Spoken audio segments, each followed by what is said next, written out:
talk about the end of a partner. Let's talk about the real end of a partnership.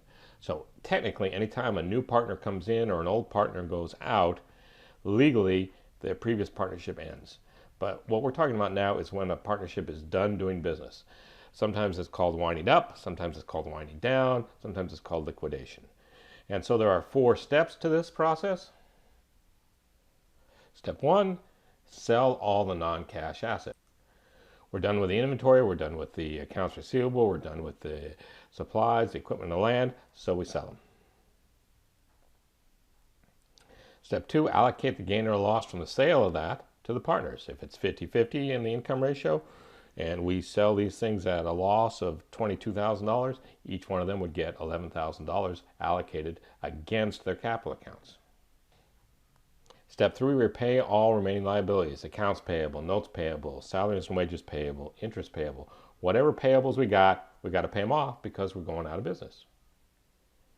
And the last step is allocate the remaining cash to the partner. So we get to the end of this process and we've got $100,000 of cash on the left-hand side of the balance sheet.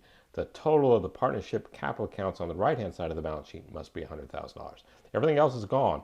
All the non-cash assets, all the liabilities are gone.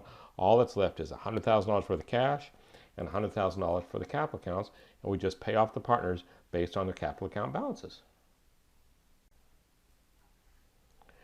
Okay, well, let's walk through a simple example. Here's a partnership balance sheet, and they're going to wind down or wind up. They're going to liquidate. They're done. Okay, so we're going to sell the non-cash assets, allocate the gain or loss. Let's assume between these 3 partners the ratio is 5 to 3 to 2.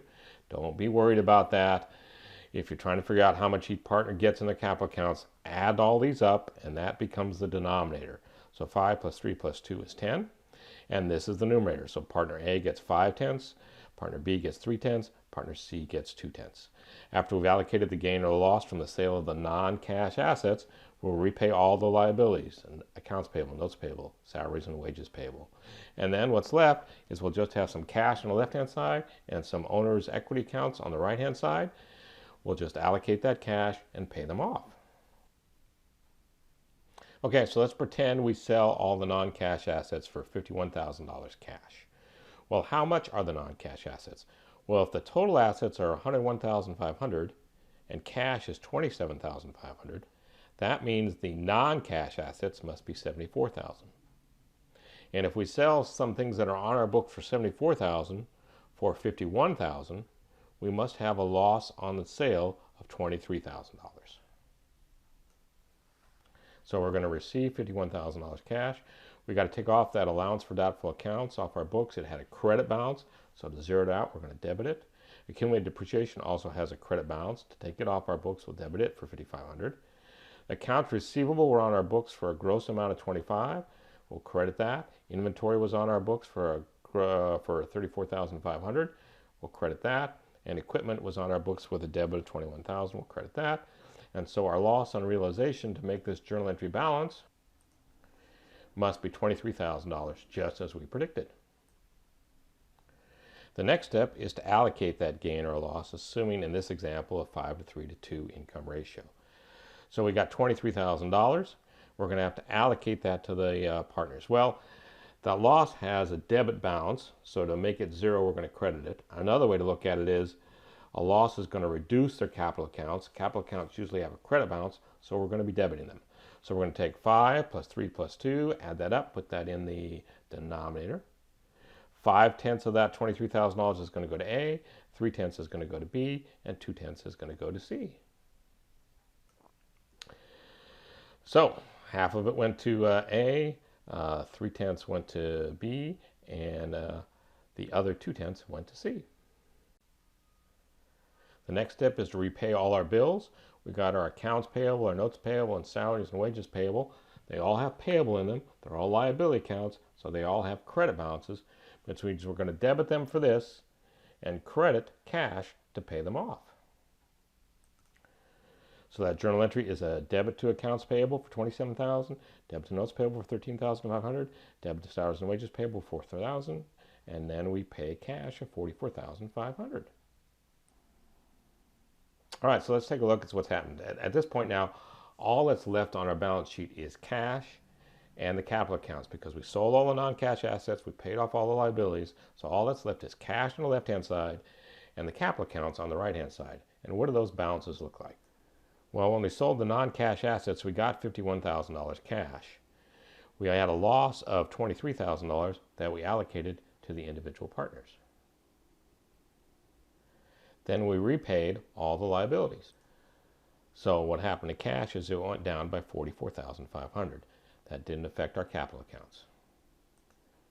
So now our cash balance is $34,000. This plus this minus this gives us $34,000, which is the total of the balances in these capital accounts, except we got a problem here. C Capital has a debit balance. Evidently, he took out too much money during the lifetime of the partnership, or maybe there were some big losses near the end that we didn't anticipate, so his capital account absorbed more losses than we anticipated. Anyway, this poor schmuck here is $1,600 in the hole. The easiest and most direct way to fix that problem is for him to put another $1,600 into the partnership. So we debit cash and credit his capital account for $1,600, so now he's zeroed out. So when C puts that cash in, that brings our cash balance to $35,600. It makes his capital account zero because he was in the hole with a debit balance of $1,600, and now he's got a zero balance. A's capital account balance is the $33,000 that he started with, minus the $11,500 from the loss on realization on the sale of the non-cash assets. B is $21,000 minus the $6,900 on the loss that he realized on the sale of the non-cash assets. So A capital has a balance of $21,500. B capital has a balance of $14,100. That adds up to $35,600. So the last journal entry is to debit A's capital account to zero him out, debit B's capital account to zero him out, and then credit cash for $35,600. And now every account on the balance sheet has a zero balance. But what if C doesn't have $1,600, or he refuses to pay the $1,600? Then partners A and B must absorb that amount. They've got to reduce their capital accounts by $1,600, and they're going to do it based on the income ratio. So C is out of the picture, so let's ignore that too, and look at 5 plus 3 is 8, put that in the denominator.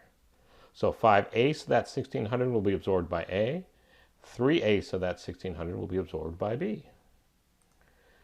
So we'll reduce A's capital account by 5/8 of $1,600, reduce B's capital account by 3/8 of $1,600, and increase C's capital account by $1,600. So what do the capital accounts look like now? Well, C's got his zero again, but he didn't get it from putting cash in. That zero balance came from B reducing his capital account by $600 and A reducing his capital account by $1,000. So now A's capital account balance is $20,500, B's is $13,500, and just like before, the cash equals the total of the capital accounts. So all we have to do is that fourth step and allocate that cash based on the capital account balances. So now we cash out A, we cash out B, and again, all the accounts on the balance sheet have zero balances. So that's the process of winding up or winding down or liquidating or closing up the business, however you want to think about it. And it only gets complicated when one or more of the partners has a debit balance in the capital account at the end of the day. Hope that helps.